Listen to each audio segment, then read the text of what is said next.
Movie की शुरुआत 5 जनवरी 1900 को लंदन शहर में होती है। जॉर्ज वेल्स, जो कि एक फेमस साइंटिस्ट है, उसने अपने कुछ दोस्तों को रात के खाने पर बुलाया है। उनमें उसका खास दोस्त डेविड फिल्बी और अन्य साथी शामिल होते हैं।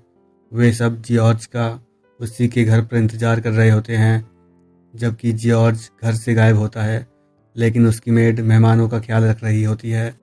तभी फिल्बी मेड से पूछता है कि जॉर्ज कब से घर पर नहीं है, तो वो बताती है कई दिनों से वे घर पर नहीं हैं, लेकिन उन्होंने ख़ास तौर पर डिनर की तैयारी करने के लिए कहा था। सभी लोग डिनर टेबल पर बैठते हैं और तभी जॉर्ज वहाँ पहुँचता है, लेकिन उसका हाल बेहाल है। उसके कपड़े गंदे हैं और वो घायल लग रहा है। उसका ये हाल देखकर सभी दोस्त चौंक जाते हैं और पूछते हैं, तुम्हारी ये हालत कैसे हुई? जॉर्ज जवाब देता है कि मैं फ्यूचर में टाइम ट्रैवल करके वापस आया हूँ। ये सुनकर उसके दोस्त हंसते हैं और उसका मजाक उड़ाते हैं, लेकिन जॉर्ज विस्तार में उन्हें सब कुछ बताने लगता है। 5 दिन पहले यानी कि 31 दिसंबर 1899 को भी जॉर्ज और उसके दोस्त उसके घर पर इकट्ठा हुए थे। जॉर्ज ने उन्हें बताया था कि उसने एक मशीन बनाई है जो कि टाइम ट्रैवल कर सकती है। ये टाइम मशीन का मिनी वर्जन होता है। जॉर्ज उन्हें एक्सपेरिमेंट करके दिखाता है, जिससे वो मिनी टाइम मशीन गायब हो जाती है। जॉर्ज कहता है कि ये मशीन अब टाइम ट्रैवल पर चली गई है, लेकिन उसके दोस्त विश्वास नहीं करते और उनका मानना है कि ये कोई जादू की ट्रिक है। जॉर्ज के दोस्त इसमें दिलचस्पी नहीं दिखाते और उसे हैप्पी न्यू ईयर विश करके वहाँ से चले जाते हैं। उनके जाने के बाद जॉर्ज फैसला करता है कि वो खुद इस मशीन से टाइम ट्रैवल करेगा। जॉर्ज टाइम मशीन में बैठता है और उसका लीवर दबाता है, लेकिन उसे कोई बदलाव महसूस नहीं होता। वो मशीन बंद कर देता है। तभी उसकी नज़र घड़ी पर जाती है। समय तेज़ी से बदल चुका था, यहाँ तक कि पास रखी मोमबत्ती भी आधी जल चुकी थी। इससे खुश होकर जॉर्ज दोबारा लीवर दबाता है और इस बार तेज़ी से टाइम आगे बढ़ने लगता है।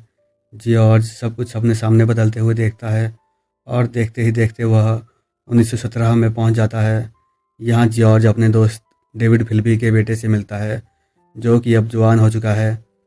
फिल्बी का बेटा बताता है कि उसके पिता फर्स्ट वर्ल्ड वॉर में मारे गए, जो सुन के जॉर्ज दुखी हो जाता है और आगे बढ़ने का फैसला करता है। अब वो 1940 में पहुंचता है। इस समय वर्ल्ड वॉर 2 चल रही होती है, जिससे लंदन में भयानक बमबारी हो रही है। जॉर्ज को एहसास होता है कि दुनिया पहले से भी ज़्यादा हिंसक हो गई है। जॉर्ज फिर से निराश होकर आगे बढ़ने का फैसला करता है। जॉर्ज अब 1966 में जाके रुकता है, जहां अब लंदन आधुनिक और तकनीकी रूप से विकसित हो चुका है। लोगों ने स्टाइलिश कपड़े पहनना शुरू कर दिया है। अचानक एक बड़ा विस्फोट होता है, जो कि एक न्यूक्लियर हमला होता है। लोग बंकरों में छुपने के लिए भागते हैं। तभी वहां भूकंप और ज्वालामुखी फटने जैसी आपदा घटती है। जॉर्ज मजबूरन फिर से टाइम मशीन में बैठता है और आगे बढ़ता है। अब जॉर्ज 8 लाख साल आगे पहुंच चुका है। वो खुद को एक शांत और हरे भरे स्थान पर पाता है। चलते चलते वो एक नदी के किनारे पहुंचता है, जहां बहुत से लोग धूप का मजा ले रहे होते हैं।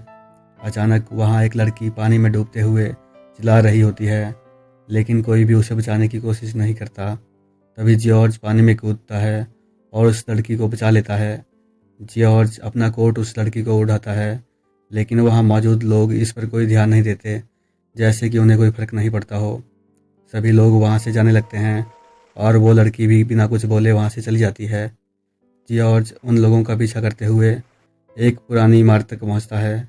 तभी वो लड़की जॉर्ज के पास आती है और उसका कोट लौटाती है। जॉर्ज उस लड़की से उसका नाम पूछता है, तो वो अपना नाम वीना बताती है और ये भी बताती है कि यहाँ के लोगों को इलॉय कहते हैं।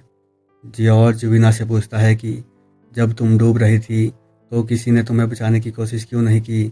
वीना जवाब देती है कि हमें ये सब सिखाया ही नहीं गया।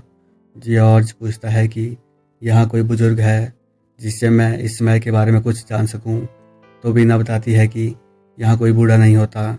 अब जॉर्ज को एहसास होता है कि भविष्य के लोग शारीरिक रूप से कमज़ोर हो चुके हैं। उन्होंने मेहनत करना छोड़ दिया है और वे पूरी तरह भावनाहीन बन चुके हैं। तभी रात होने लगती है, तो वीना जॉर्ज को अंदर ले जाती है, क्योंकि अंधेरा होने के बाद कोई भी बाहर नहीं निकलता। रात के खाने के दौरान जॉर्ज देखता है कि लोग सिर्फ फल और सब्जियां खा रहे हैं, वो भी बिना किसी चिंता के। जॉर्ज भी उनके साथ खाने के लिए बैठता है और पूछता है, तुम लोग काम क्या करते हो? एक इलॉय जवाब देता है, हमें काम करने की ज़रूरत नहीं होती। जॉर्ज फिर से पूछता है, यहाँ कौन सी सरकार है? इलॉय कहता है, यहाँ कोई सरकार नहीं है।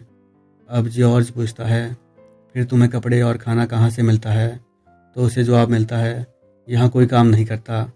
जॉर्ज सोचता है कि शायद इन लोगों ने अपनी अर्थव्यवस्था इतनी विकसित कर ली होगी कि अब इन्हें पढ़ाई और प्रयोग करने के लिए पूरा समय मिल जाता होगा।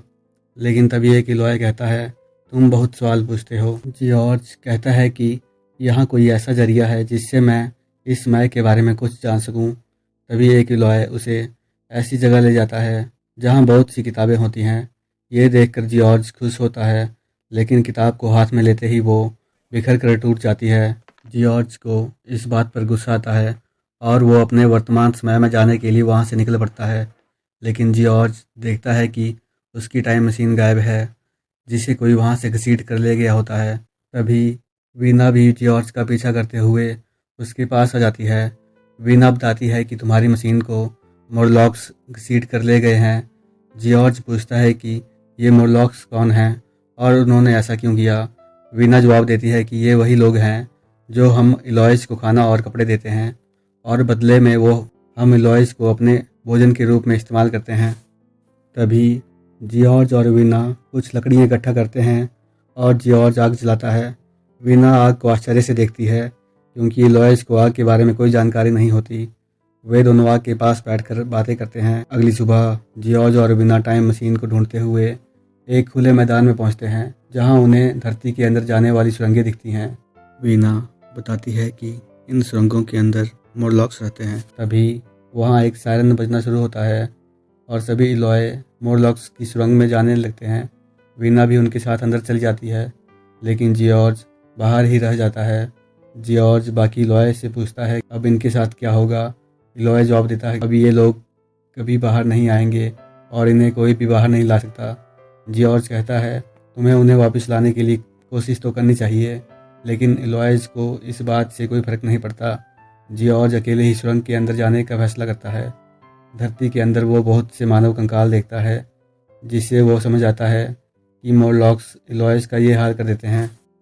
जॉर्ज वहाँ इलॉयज को देखता है, उनमें वीना भी होती है जो कि अब मोरलॉक्स का शिकार बनने वाले हैं। तभी जॉर्ज इलॉयज को बचाने के लिए मोरलॉक्स के साथ मुकाबला करता है। जॉर्ज को मोरलॉक्स के साथ लड़ता हुआ देख इलॉयज में भी हिम्मत आ जाती है। वे भी अब जॉर्ज के साथ मिलकर मोरलॉक्स के साथ मुकाबला करते हैं। जॉर्ज तभी चलती हुई मशाल से मोरलॉक्स की गुफा में आग लगा देता है। सभी इलॉय वहाँ से बाहर निकलने लगते हैं। जॉर्ज इलॉयज को अपने लिए लड़ता हुआ देखकर खुश हो जाता है। वे मोरलॉक्स की सभी सुरंगों को नष्ट कर देते हैं, जिससे सभी मोरलॉक्स का अंत हो जाता है। इसके बाद हमें दिखाते हैं कि जॉर्ज और वीना नदी के किनारे बैठे हुए हैं। जॉर्ज कहता है कि अब मुझे अपने वर्तमान समय में जाना होगा ताकि मैं अपने समय के लोगों को भविष्य के बारे में बता सकूं। वीना कहती है मुझे भी अपने साथ ले चलो, परंतु जॉर्ज कहता है कि तुम वहाँ खुश नहीं रह पाओगी। दोनों के बीच कुछ रोमांटिक बातें भी होती हैं। तभी इलॉय वहाँ आते हैं और बताते हैं कि कुछ मोरलॉक्स अभी भी जिंदा बच गए हैं जो तुम्हारी टाइम मशीन को नुकसान पहुंचाने की कोशिश कर रहे हैं। सब मोरलॉक्स की गुफा के पास पहुंचते हैं। जॉर्ज मोरलॉक्स के साथ लड़ता है, परंतु उसे बचने के लिए मजबूरन मशीन का लीवर दबाना पड़ता है और वो अब अपने समय में वापस लौट आता है। अब कहानी वहीं लौटती है जहाँ से शुरू हुई थी। जॉर्ज दोस्तों को अपनी भविष्य की यात्रा के बारे में बता रहा होता है, लेकिन उसके दोस्त उसकी बातों पर यकीन नहीं करते। जॉर्ज अपनी जेब से एक फूल निकाल कर दिखाता है जो कि उसे वीना ने दिया था। कोई भी इस फूल को पहचान नहीं पाता क्योंकि वर्तमान समय में इस तरह का कोई फूल नहीं होता। कोई भी जॉर्ज की बातों में इंटरेस्टेड नहीं है। तभी जॉर्ज के दोस्त कहते हैं तुम शायद थके हुए हो, तुम्हें आराम करने की ज़रूरत है, और वे वहाँ से चले जाते हैं। हालांकि लिबी को जॉर्ज की बातों में सच्चाई नजर आ रही थी और वो जॉर्ज के घर के बाहर बाकी दोस्तों के साथ डिस्कस भी करता है कि शायद जॉर्ज सच बोल रहा हो, क्योंकि जो फूल उसने दिखाया वो इस समय में एग्जिस्ट ही नहीं करता। लेकिन सभी दोस्त वहाँ से चले जाते हैं। लिबी लौट कर जॉर्ज के घर के अंदर आ जाता है, परंतु तब तक जॉर्ज दोबारा अपनी टाइम मशीन में बैठकर गायब हो चुका होता है। फिर भी जॉर्ज की मेड से कहता है वो ज़रूर साथ में कुछ लेकर गया होगा। तभी मेड कहती है जॉर्ज की बुक शेल्फ से 3 किताबें गायब हैं। शायद जॉर्ज उन किताबों को लेकर दोबारा भविष्य में चला जाता है ताकि वहाँ के लोगों को ज्ञान दे सके, और यहीं इस मूवी का अंत हो जाता है। ये मूवी द टाइम मशीन सिर्फ एक साइंस फिक्शन ही नहीं बल्कि भविष्य की एक चेतावनी भी है। अगर इंसान ने मेहनत करना, सोचना और सीखना छोड़ दिया तो क्या हम भी इलॉय की तरह निर्बल और भावनाहीन बन जाएंगे। ये मूवी 1960 में रिलीज हुई थी। IMDb पर इसकी रेटिंग 7.5 है।